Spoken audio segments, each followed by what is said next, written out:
ganyan pa nakita. Natakin ba na? Maganda yung cellphone. Tagal naman. Ang tagal naman ni Ali mag-set up ng kanyang Ay, iPhone. Ayan!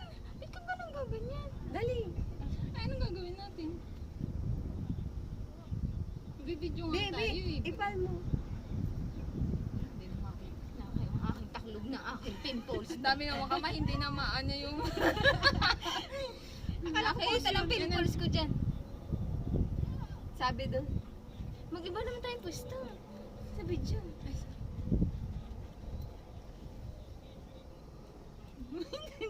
Hindi nyo na mabasa. Iba-iba naman pwesto. Teka muna. Alam mo, Kakaiba na ng pwesto. Bakit nagkikilik yun sa UV? hindi ko nga alam. Hindi pag maano, na ano siya. Baka meron ka rin ano, B?